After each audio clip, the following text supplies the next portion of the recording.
O Ministério da Saúde atualizou há pouco os casos de novo coronavírus no Brasil. São 98 casos confirmados e 1.485 casos suspeitos. Olha, Pablo, tem sido um fim de semana bem complicado, uma situação que a gente nunca pensou em viver, né? A gente está aqui há 5 dias em quarentena, todo mundo realmente quase trancado dentro de casa. A Organização Mundial da Saúde confirmou hoje que o novo coronavírus já causou a morte de algumas crianças. A OMS não detalhou o perfil dessas vítimas, mas confirmou pela primeira vez uma morte infantil relacionada à doença. A Organização Mundial de Saúde declarou nesta quarta que a disseminação da Covid-19 pelo mundo evoluiu para uma pandemia. Na China, os primeiros casos surgiram em dezembro e rapidamente o vírus se disseminou e chegou a mais de 70 mil pessoas infectadas. Março de 2020. O Brasil tem mais de 200 casos confirmados da nova epidemia do novo coronavírus. Até então, nenhuma vítima fatal foi registrada. O surto começou na China e se espalhou pelo mundo. A Europa se tornou o epicentro da pandemia, segundo a Organização Mundial de Saúde. O número de mortos já ultrapassa 5.000. Nós somos o Rapadura Consciência. Eu sou Vanderlan Holanda. Eu sou Elton Marlon. E eu sou Ricardo Nagô.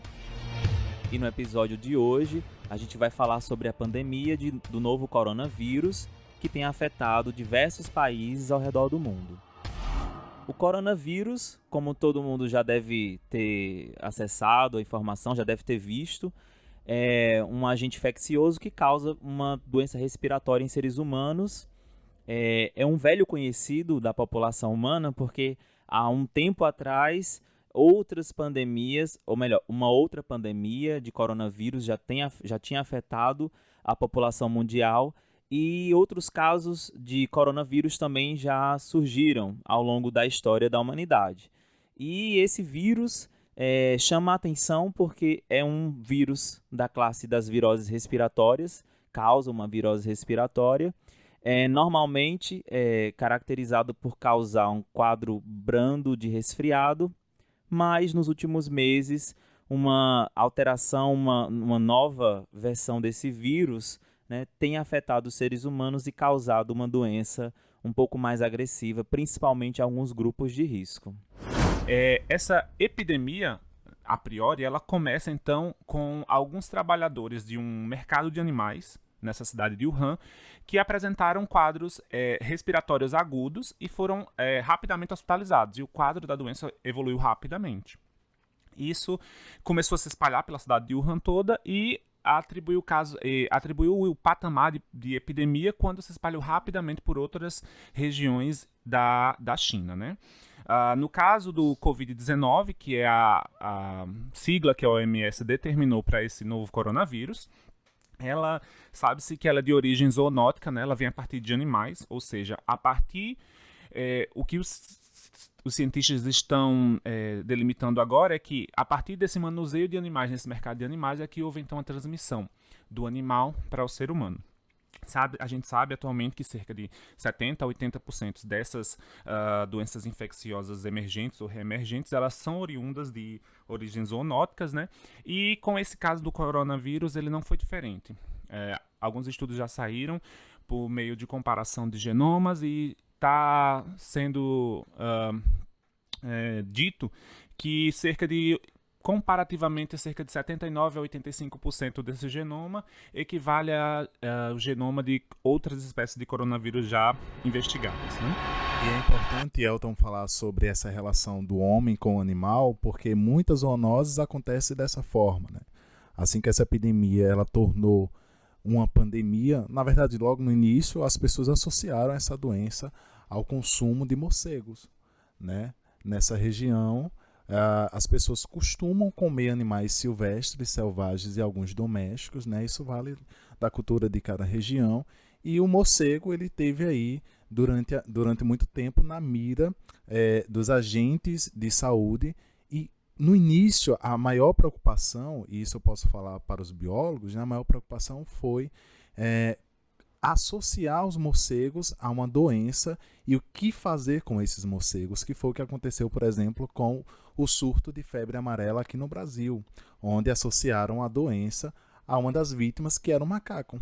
As pessoas, geralmente, quando viam os macacos nas ruas, acabavam aí matando esses animais, porque na cabeça delas, e por falta de uma educação ambiental, as pessoas achavam que esses animais eram os transmissores, mas na verdade eram os bioindicadores, porque eles, sendo bioindicadores, eles avisam onde existem ou não determinadas doenças. É impossível, meninos, não falar sobre essa epidemia do coronavírus, né, que agora é uma pandemia, sem lembrar de um herói, do médico, né? Sim.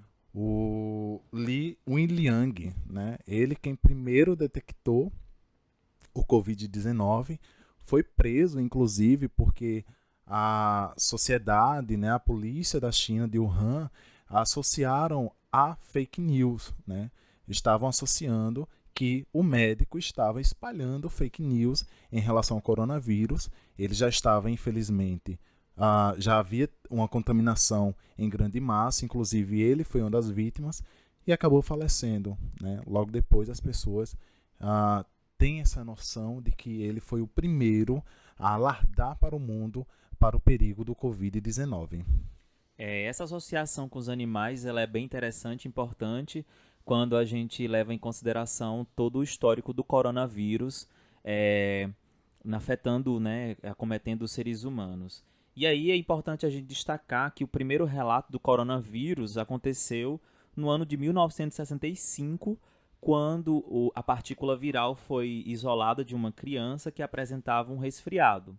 Nessa mesma época, outras 5 pessoas apresentaram um quadro semelhante e, posteriormente, foi confirmado através, né, de alguns testes e isolamento da partícula viral que se tratava do mesmo vírus.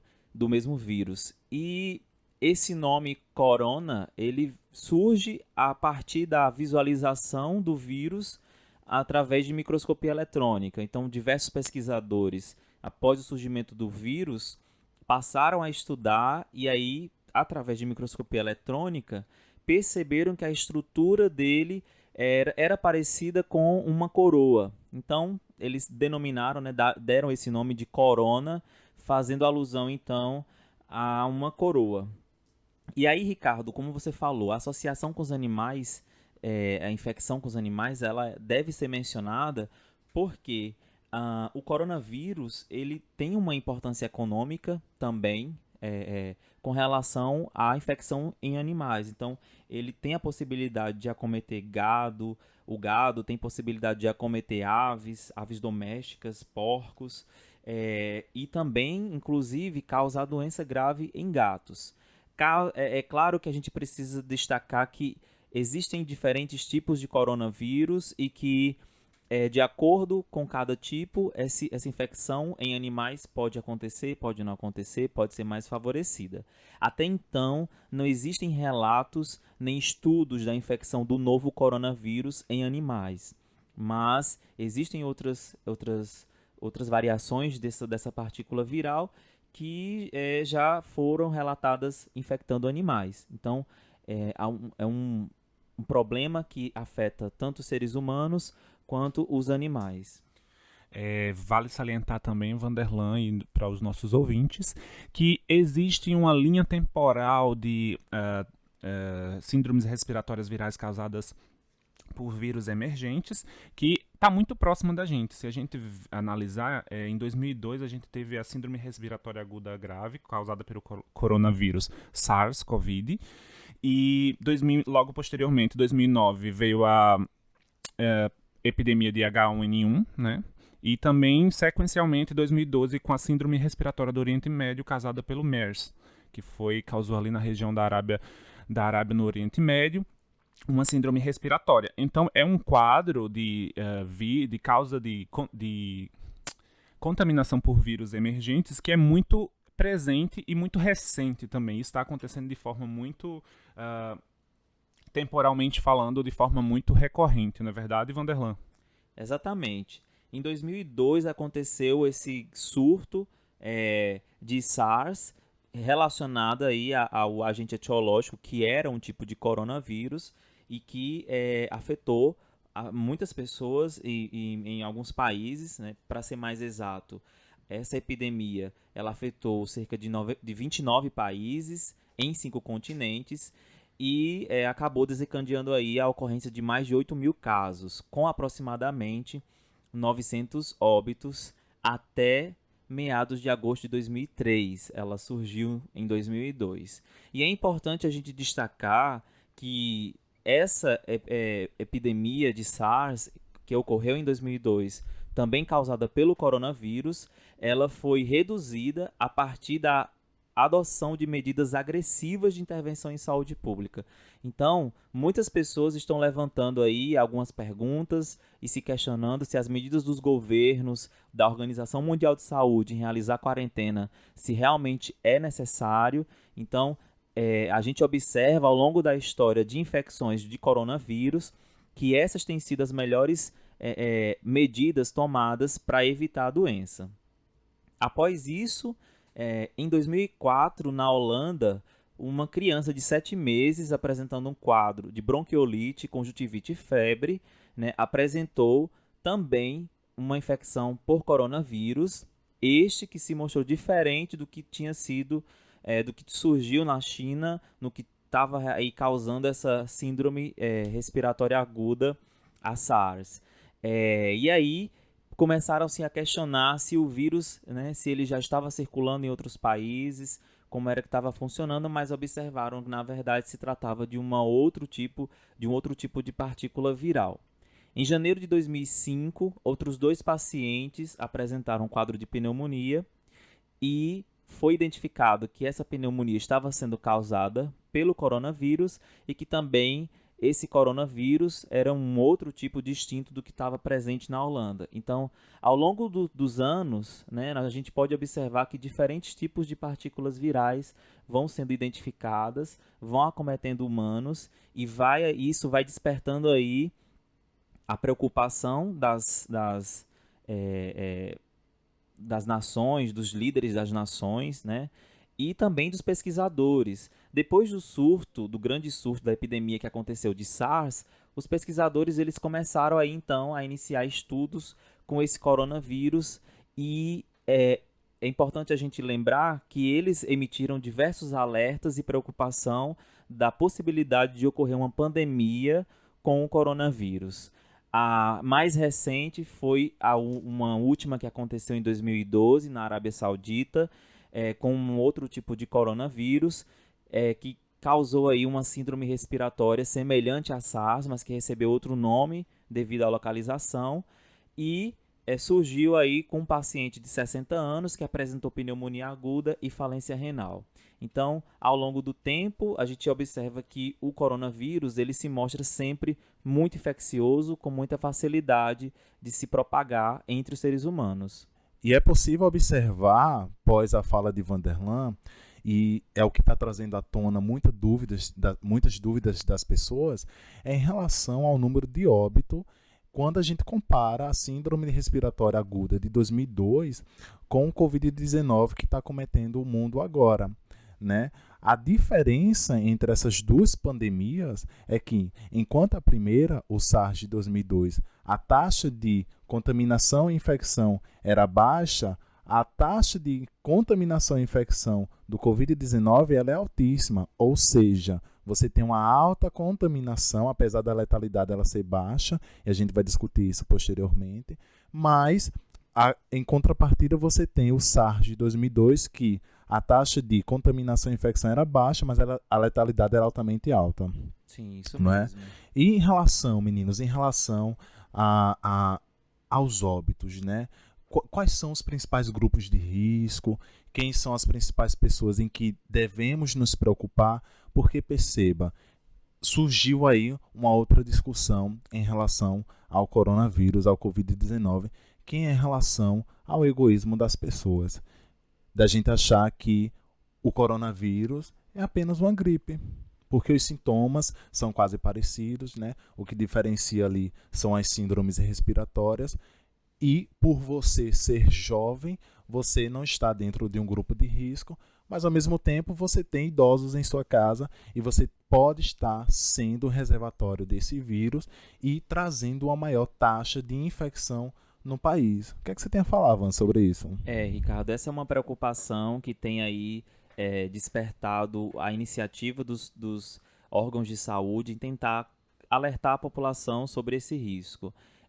Idosos, pessoas imunodeprimidas, pessoas que têm problemas metabólicos, realmente compõem esse grupo de risco à infecção com o coronavírus. E a gente precisa entender que essa agressividade do coronavírus, ela surge com o passar do tempo a partir das suas mutações. Então, em algumas pessoas, realmente o coronavírus, a infecção, pode causar apenas sintomas mais brandos, de resfriado, enquanto que em outras pessoas, essa infecção ela pode se desenvolver para o trato respiratório inferior e aí causar uma síndrome respiratória mais grave e que pode sim levar à morte. Então, as medidas de saúde elas servem exatamente para que pessoas que compõem esse grupo de risco não estejam tão expostas à infecção com coronavírus. Um exemplo um dos primeiros tipos virais, partículas virais que foi identificada, que é o H-CoV, o H-Covid, né? Ele causa um resfriado comum em seres humanos. Então, a maior parte das pessoas que foram infectadas, que pegaram, que estiveram em contato com o vírus, desenvolveram febre, dor de cabeça, mal-estar, calafrios, uma inflamação de garganta e tosse. Então, a gente pode perceber que os sintomas todos são restritos ao trato respiratório superior. Boca, garganta, né? Sintomas mais brandos. Enquanto que o coronavírus que causou SARS e MERS, né, em outros países e conseguiu causar aí uma epidemia, esses coronavírus já são partículas virais produtos de uma mutação. Então, eles já vieram de uma mutação e conseguem também infectar animais. Então, a possibilidade de infecção dele é aumentada, assim como a sua capacidade de causar danos no sistema respiratório. Então, nesses dois casos, né, os indivíduos já desenvolvem todos esses sintomas de resfriado comum, mais uma febre acentuada, um mal-estar, alterações hepáticas também, falência respiratória, diarreia, inclusive, a gente vai entender já por que diarreia. Algumas pessoas, né, até chegam pra gente, comentam, mas é uma virose respiratória, é um resfriado, é uma gripe, por que alguns indivíduos desenvolvem diarreia, por exemplo, né, e consequentemente a morte. Então, idosos, diabéticos descompensados, imunodeprimidos, indivíduos que têm asma, por exemplo, ou doença respiratória previamente relatadas são realmente grupos de risco que precisam estar aí na atenção da população, e nós, que não somos grupo de risco, devemos pensar nessas pessoas. Porque você, Ricardo, pode de repente entrar em contato com o Covid-19, com o novo coronavírus, né? Ter uma forma mais suave aí da Covid-19 e aí ficar aí no espirro, uma dorzinha de cabeça e tudo mais, porém você está aí expelindo partículas virais. Né? Exato. Então você viaja lá para Rodelas. E meu pai é diabético. Você chega lá, né? Você tem um pai diabético, e aí você acaba transmitindo essas partículas virais. E aí no seu pai, no organismo do seu pai, vai reagir totalmente diferente. Vai reagir diferente. Ele pode ter uma versão bem mais grave da infecção.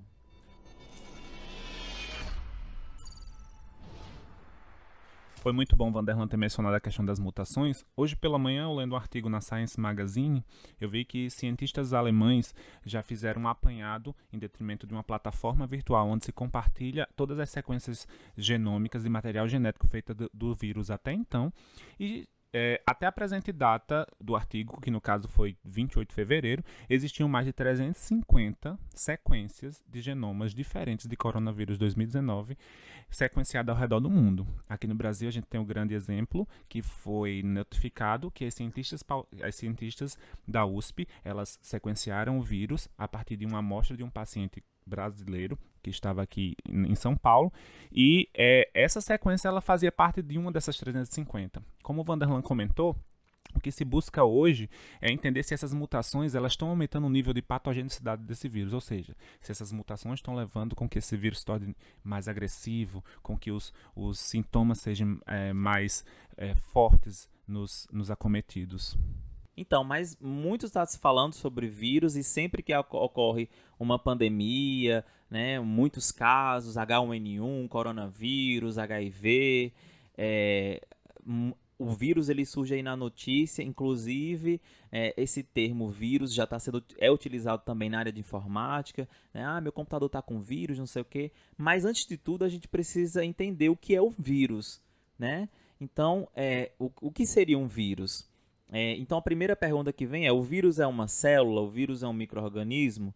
E aí isso pode gerar um debate muito grande, porque nós temos linhas de pesquisadores que defendem pensamentos diferentes, mas a gente pode trazer algumas informações. Então, para começo de história, né, o vírus ele é uma partícula infecciosa. Então acho que a gente pode entender ele dessa forma, né? O vírus ele é uma partícula infecciosa que ao longo dos estudos, ao longo do tempo, ele acabou não sendo classificado dentro dos grupos que a gente conhece hoje, né? Quando a gente estuda a biologia molecular, né, da célula, início da célula, processo evolutivo, a gente pode verificar que ao longo do tempo os organismos, as células são divididas em 3 grandes grupos: arqueias, procariotos e eucariotos. E o vírus, por ter uma estrutura muito própria, acaba não sendo incluído nesses grupos, né? Então, alguns pesquisadores consideram que o vírus não é uma partícula viva. É uma partícula que causa uma infecção, utiliza a maquinaria da célula para poder se reproduzir, se replicar, né? E pelo fato dele não possuir, por exemplo, ribossomo, dele não existir uma linhagem viral ancestral comum, do vírus não ter um aparato para a síntese proteica, ele não é, então, considerado uma partícula, algo vivo, né? Não é considerado um vivo. Vírus não tem célula. Vírus ele tem uma estrutura, ele é composto por um material genético que utiliza da maquinaria da célula para se replicar, para se reproduzir, vamos dizer assim, entre aspas, né? Então, para entender também como evitar a infecção por essas partículas, pelas partículas virais, a gente precisa também entender como é que essa partícula é constituída, do que é feito um vírus, né? Como a gente pode evitar o contato com esse vírus? Por que se recomenda utilizar álcool 70, né, por exemplo? Se nós analisarmos a nível estrutural, como o Vanderlan trouxe, o vírus, ele, como Vanderlan acabou de citar, é um material genético. Só que esse material genético, ele não está desprotegido, ele não está solto. Ele precisa de uma proteção para que ele não se degrade, para que o vírus não morra. E essa proteção é um envoltório proteico. Esse envoltório proteico vai ajudar esse vírus a ser protegido, vai fazer com que esse vírus se ligue no seu hospedeiro, se ligue na célula que vai receber esse vírus, e então ele ajuda aí nessa parte de proteção e de ligação com o possível hospedeiro. A gente tem visto muito reforçar a questão da lavagem das mãos. Isso é muito importante, por quê? Porque a molécula do seu sabão que você tem na sua casa, ela vai atuar diretamente nessa capa proteica. Ela vai desfazer essa capa e o vírus vai ficar lá solto, e ele sem essa capa ele fica desprotegido e acaba morrendo. E é importante, Elton, a gente lembrar que além da capa proteica, existe também um envelope que é feito de lipídios. Quando o vírus sai da célula, ele carrega ali um pedaço da membrana plasmática da célula e transforma isso numa estrutura que a gente chama de envelope. O coronavírus, por exemplo, ele é um tipo de vírus envelopado e, querendo ou não, isso pode ser até uma barreira adicional aí no combate a ele. Mas o sabão, a lavagem correta das mãos, consegue dissolver esse envelope, essa camada de lipídios, inclusive também o capsídeo, a estrutura proteica que está guardando aí o material genético. Lembrando também, a gente já falou desse envoltório, dessa proteção, mas a gente tem que lembrar que o material genético é a parte mais importante do vírus, que é a parte que vai ser transmitida para o hospedeiro. E esse material genético ele pode vir de 2 formas. Ele pode ser de RNA ou pode ser de DNA, ou de fita simples, no caso do RNA, ou de fita dupla, no caso do DNA. A gente tem outros exemplos, né, de DNA com outros tipos de fitas. A gente não vai entrar nessa discussão. Pode ser um tema de um outro episódio, né? Quem sabe a gente Claro. traz aí uns tópicos de biologia molecular. Como o Elton falou, o coronavírus, ele é um vírus formado por RNA. As partículas do vírus, elas são esféricas e medem entre 100 a 160 nanômetros de diâmetro. E algumas proteínas presentes aí na estrutura do vírus, elas desempenham alguns papéis importantes no processo infeccioso e na compreensão da patogenia. Então, as proteínas que compõem a estrutura do vírus podem estar relacionadas ao processo de infecção na célula, ao efeito aí no organismo e como esse vírus vai interagir com o sistema imunológico. Então, um exemplo comum, né, bem divulgado, é H1N1, e esse H e N se refere às proteínas, né, hemaglutinina e neuraminidase. São proteínas que compõem a estrutura do vírus e que também são utilizadas para identificar. No coronavírus não é diferente. Então, nós temos uma proteína que vai estar aí se relacionando com o material genético do vírus, que é a proteína N. Essa proteína N, quando o vírus infecta os seres humanos, mamíferos no geral, ela está relacionada à imunidade mediada por célula. Então, quando as células do sistema imune entram em contato com a proteína N, elas conseguem desencadear e desenvolver uma resposta imunológica. Outras proteínas também que podem ser destacadas, por exemplo, proteínas presentes aí no envelope do vírus, é a proteína M, a proteína que está relacionada ao brotamento do vírus. O vírus, quando ele infecta uma célula, ele se replica, ele utiliza a maquinaria da célula para se replicar. Depois disso, ele tem que sair da célula para infectar outras células. Então, esse processo de saída, né, e montagem do vírus, saída, a gente chama de brotamento. Então, a proteína M ajuda nessa etapa do brotamento. Outra proteína do coronavírus é a proteína S. Essa proteína do vírus, ela identifica os receptores das células-alvo. Então, como é que o vírus, ao infectar um ser humano, ele sabe qual célula infectar? Então, ele tem receptores na sua estrutura que reconhece aí essas células. E aí entra exatamente o contexto que a gente estava falando anteriormente sobre a sintomatologia clínica da infecção por coronavírus. Então, os receptores do vírus reconhecem as células respiratórias e, através disso, infectam. Mas alguns outros receptores também estão presentes em outras células, como, por exemplo, nas células do intestino. Então, alguns indivíduos também podem desencadear aí diarreia, né, dependendo do nível de infecção desse vírus. Então, essas são algumas das proteínas que compõem a estrutura do vírus e que podem estar relacionadas aí à gravidade dessa infecção. Eu estou tomando um banho de informação aqui, porque o Rapadura Consciência também é isso, né? Essa medida mais palatável de se ter ciência, né? De se ter informação sobre o que tem acontecido. E tendo em vista toda essa complexidade do vírus, né? Onde o Vanderlan explica muito bem que existe duas categorias de cientistas que separam se o vírus é ou não ser vivo, porque aquilo que a gente aprende desde lá no ensino fundamental é que vírus não é um ser vivo porque ele precisa da célula. Ricardo, ele diz até, inclusive, alguns pesquisadores dizem até assim, que esse questionamento do vírus ser vivo ou não é algo da metafísica. A biologia ela tem que estar preocupada e se dedicar a reconhecer a utilidade do vírus ao longo da sua existência. Muitos conhecimentos, muitas descobertas da área de biologia molecular foram feitas utilizando o vírus. Então, alguns pesquisadores dizem, olha, você deveria estar mais preocupado em pesquisar o vírus, utilizar ele aí para o desenvolvimento da ciência, do que simplesmente saber se é vivo ou se não é vivo. Sempre tem, né, essas discussões. E a gente também tem que chamar atenção para as nossas mulheres cientistas, né?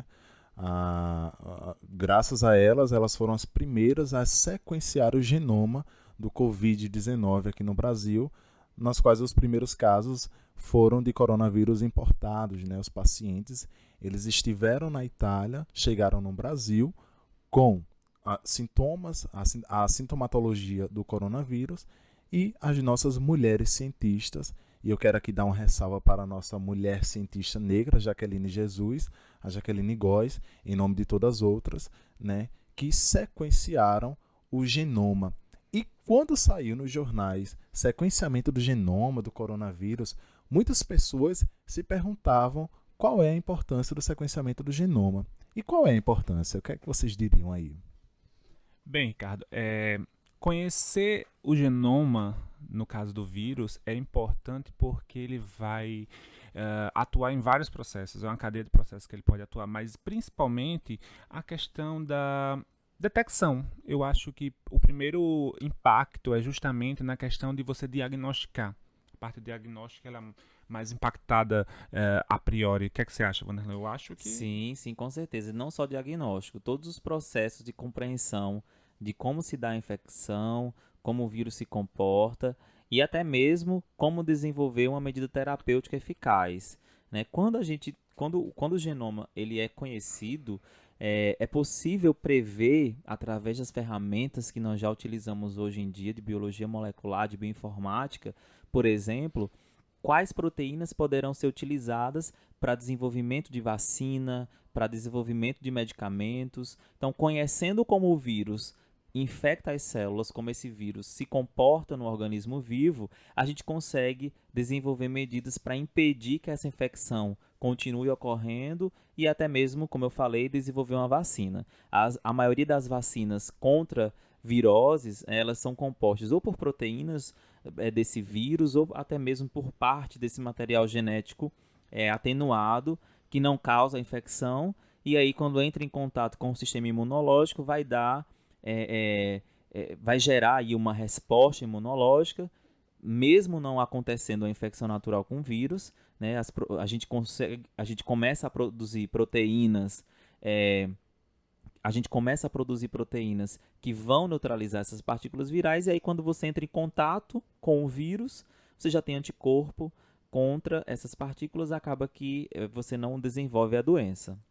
À medida que evolui o quadro de infecção a nível global, começa então uma corrida, a gente viu que foi uma corrida por buscas de metodologias e de formas de se detectar mais rapidamente os casos de coronavírus. Então, esse método de detecção ele pode ser feito de duas formas. Um deles já foi mencionado por Wanderlei, que é a parte de sorologia, a parte de anticorpos, a parte de produção de proteínas. Então, você pode fazer essa dosagem a partir disso, e também a parte de detecção pelo ácido nucleico. Você ter a presença ali no indivíduo infectado do DNA desse vírus, né? Da característica desse vírus, do genoma desse vírus. Então, esses são os dois métodos de detecção, e à medida que evolui também os quadros de desenvolvimento, de atuação na questão da detecção, o quão rápido esse teste é. Então, a gente viu que teve uma busca, as cientistas brasileiras conseguiram em 48 horas fazer o sequenciamento, que isso ia facilitar com que outro cientista chegasse e criasse uma nova técnica ou criasse uma nova metodologia que pudesse diagnosticar um paciente em menos dias. A gente sabe que o vírus ele tem um período de inoculação, então isso pode ajudar tanto na questão do tratamento quanto na questão do próprio diagnóstico, para seguir um tratamento correto, para você diferenciar uma gripe ou um resfriado comum de uma infecção por Covid-19. Bom, então, como a gente já sabe, os meios de divulgação, de jornais, TVs, eles estão divulgando. A transmissão do coronavírus é feita através do contato, quando o infectado doente começa a expelir essas partículas virais, principalmente com espirro, né, partículas de aerossóis, e essas partículas acabam entrando em contato com outras pessoas, e aí essas pessoas acabam trazendo o vírus para si e, posteriormente, desenvolvendo a doença. O tempo de incubação ele varia de 5 a 10 dias, então, depois da exposição. E é importante a gente frisar que, normalmente, a infecção, a transmissão ela ocorre sempre quando os sintomas se iniciam, porque é nesse momento que o indivíduo começa aí a estar expelindo essas partículas virais.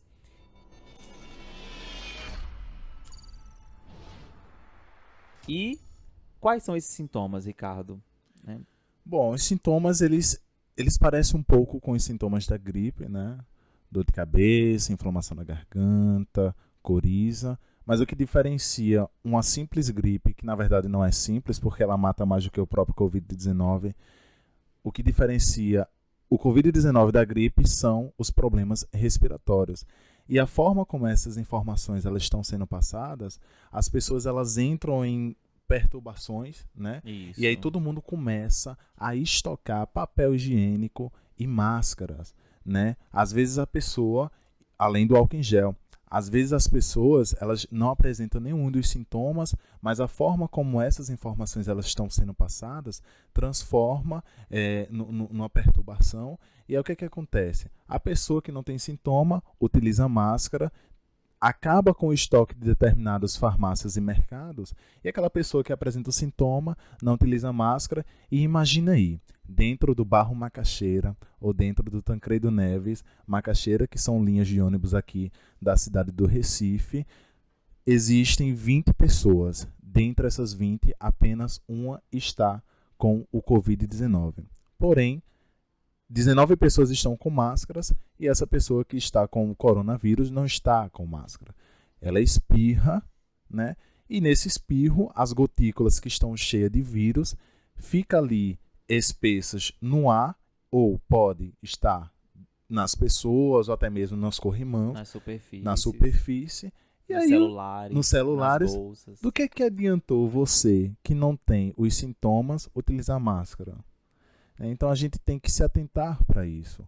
E o que me chama mais atenção é nós temos que refletir um pouco sobre, nesse momento, eu preciso ficar um pouco dentro de casa, eu preciso evitar áreas de aglomerações, eu preciso evitar qualquer contato com outra pessoa. Essa é a medida que tem dado o melhor resultado contra essa pandemia de Covid-19. É importante a gente trazer que, por exemplo, países com alta taxa de infecção, com alta taxa de letalidade, principalmente Itália, Irã, eles começaram a ter uns resultados, né, melhores, ainda que poucos resultados, mas começaram a ter a partir da obrigatoriedade da quarentena. Países como, por exemplo, Coreia, Taiwan, eles já tinham sido afetados em um outro momento pelo coronavírus, e aí a realização de quarentena, de ficar em casa, realmente possibilitou a diminuição de casos, e aí não superlotou as unidades de saúde com uma grande quantidade de pessoas doentes. Então, ficar em casa, você apresentou os sintomas, se isolar, evitar aglomeração, realmente é uma das melhores medidas para evitar a propagação do vírus. Lembrando que isso não é férias, isso é uma medida cautelar que prevê e que tenta fazer com que exista, ou não, no caso, não exista uma propagação em massa, né? Então, muitas universidades, muitos colégios, muitos empregadores estão adotando medidas em que os profissionais estão trabalhando da maneira home office, os professores estão passando atividades da forma EAD, seja por videoaula, seja por aula invertida, onde o aluno estuda em casa e tira dúvida com os professores. Então, são medidas que estão sendo tomadas visando esse bem comum, de forma generalizada, uma maneira que a gente encontra eficaz de evitar essa propagação rápida. A gente tem que ter noção que o Brasil, também em nível dimensional, que nem a China, é um país ultracontinental. Então, a gente tem dimensões territoriais gigantescas e a gente sabe que esses casos de pessoas oriundas do exterior, eles podem se espalhar rapidamente à medida que essas pessoas não cumpram os processos de isolamento e entrem em contato com outros indivíduos não acometidos. É interessante também informar para aquelas pessoas que estão com sintomas, né, que elas procurem unidades de saúde o mais rápido possível.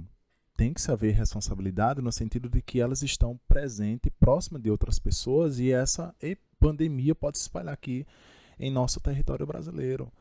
Eu acredito que o nosso governo está demorando muito para atualizar algumas medidas de contenção desse vírus, né?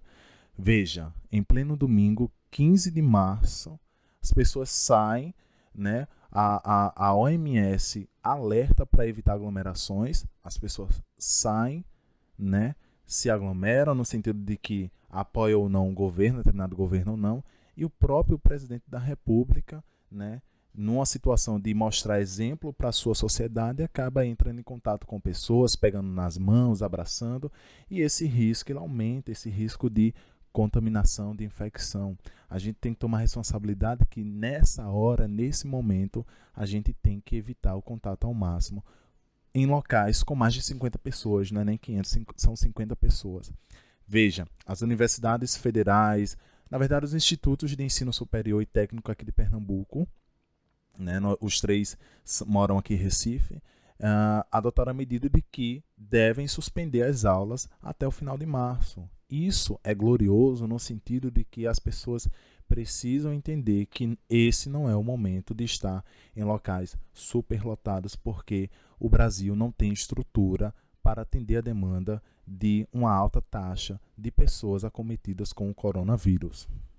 Eu gostaria de trazer um destaque aqui também, medidas de saúde pública, e pedir um destaque, fazer um destaque para o nosso SUS, Sistema Único de Saúde, que é uma coisa sem precedentes, é um sistema de saúde premiadíssimo, é um sistema glorificadíssimo lá fora, porque você tem uma divisão de saúde muito por igual. Então, o SUS aqui no Brasil, os pesquisadores das instituições públicas, em parcerias com as instituições do SUS, os hospitais do SUS, estão medindo todos os esforços para a questão dos diagnósticos, as questões das possíveis internações, caso o número de infectados aumente. Então, a gente já tem hospitais em grandes capitais como São Paulo, que já tem UTIs com 100 leitos, com 75 leitos, só esperando casos de possíveis grandes contaminações em massa, de grandes infecções. Então, o Sistema Único de Saúde brasileiro é uma referência e eu gostaria de deixar aqui o destaque para essa nossa pérola, essa nossa joia brasileira.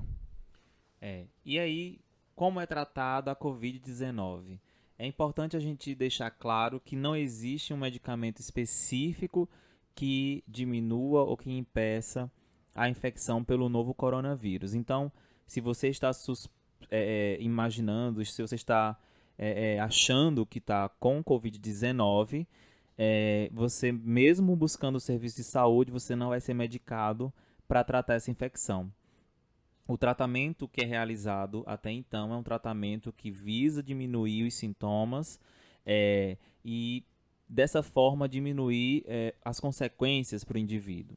Eu gostaria de destacar que, mesmo não existindo um antiviral específico, na Itália, devido ao alto número de mortes, né, algumas medidas estão sendo tomadas. Então, já na Itália, alguns médicos estão tomando a iniciativa de tratar alguns pacientes com alguns medicamentos que já existem, numa medida de tentar dar uma oportunidade a essa pessoa. Então, basicamente, o indivíduo ele já está bem debilitado, ele já corre risco de morrer. Então, é algo que se relaciona assim, por misericórdia mesmo, né? Tentar tratar aquela doença com algum medicamento. E aí, alguns antivirais já conhecidos estão sendo utilizados para isso, né, que inicialmente nas outras epidemias de coronavírus, a ribavirina foi utilizada, mas não apresentou eficácia comprovada. E agora na Itália estão utilizando lopinavir associado a outras medicações, mas é importante destacar que não existe uma evidência científica da eficácia dessas substâncias, né? Não existe.